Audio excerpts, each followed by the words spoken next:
In 2024, you made three big predictions. One, that Trump would win. Two, that he would start a war with Iran. And three, that the U.S. would lose that war. Let's take a listen to that. In this class this semester, I'm making three big predictions, right? First is that Trump will win in November. Second is that the United States will go to war against Iran. And the third big prediction is that the United States will lose this war, which will forever change the global order. So obviously that last one is the only one that has not yet come to fruition. Is quite a stunning prediction. You know, do you stand by it, and what have you seen so far that leads you to sort of stand firm in that conclusion? So given my analysis of how the war is progressing, I think that Iran has many more advantages over the United States. The reality is that right now, it's a war of attrition between the United States and Iran. And the Iranians have been preparing 20 years for this conflict.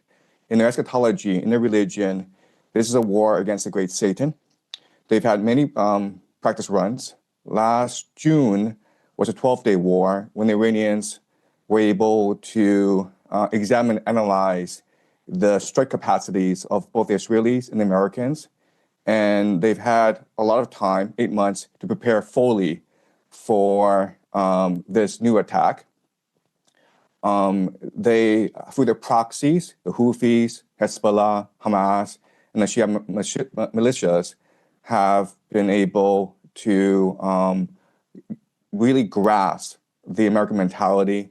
And now they have a pretty good strategy of how to weaken and ultimately destroy the American empire. So what the Iranians are doing is they're waging war against the entire global economy. And so they are striking the GCC countries. And not only are they striking GCC countries, American bases, but they're going after the critical energy infrastructure of these bases. They blocked off the Strait of Hormuz. And eventually, they will go after the water desalination plants, which is the lifeblood of these nations because they don't have fresh water supply. In fact, the water desalination plants provides 60% of the GCC's water supply.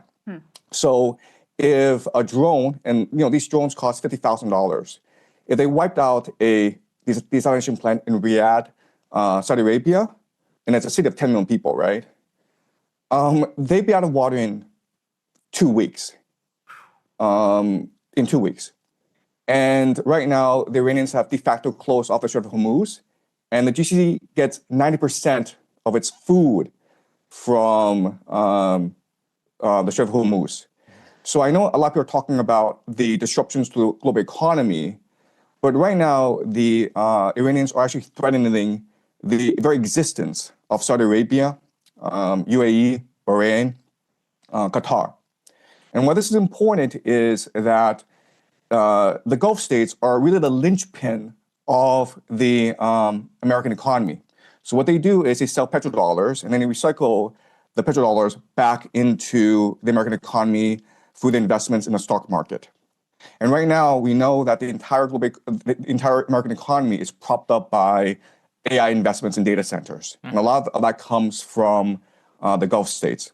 So if the Gulf states are no longer able to sell oil, and they're no longer able to finance AI, this AI bubble in the United States, then this AI bubble will burst, and with it will burst as well as the entire American economy, which is really a financial Ponzi scheme. Right. So that's a dire situation that the Americans are facing right now.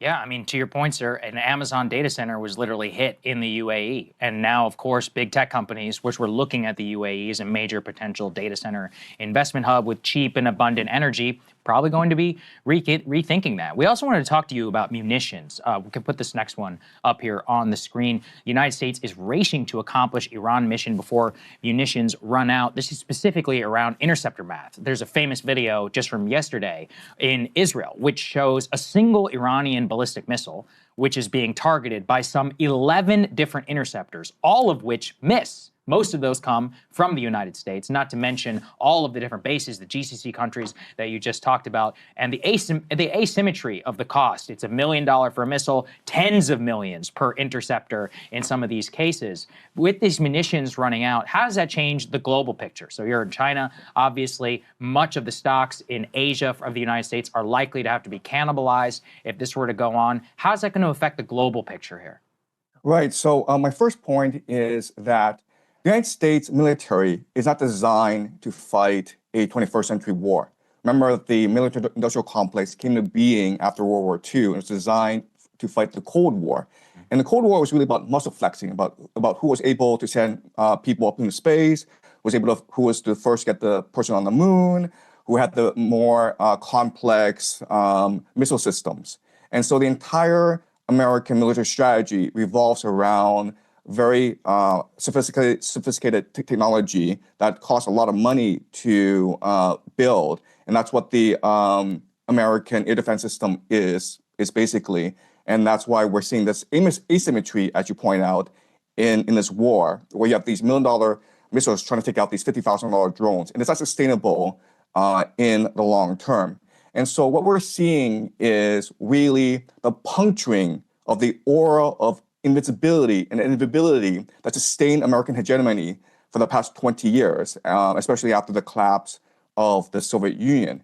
And this is really a reordering of not just the global economy, because this signals the collapse of the petrodollar, and with it, the entire US dollar-based reserve currency system, but also the global hegemony of the United States. We're moving towards a multipolar world. Professor, this morning, Secretary of War Pete Hegseth was asked a question about potential ground troops in Iran. He refused to rule out that possibility. And he said, oh, well, we're not going to project to you what we will or will not do, but we don't want to, rule anything out. We will do what it takes. Do you think that America will end up invading Iran from the ground, since it's already becoming relatively clear they won't be able to accomplish the goal of regime change or even regime collapse using just air power alone? Right. So everyone says that the worst calamity that could happen in the United States is if it were to send ground troops into Iran. At the same time, the United States are committed to regime change in Iran. We've never had a precedent in history where you were able to regime change from the air alone. You need ground troops.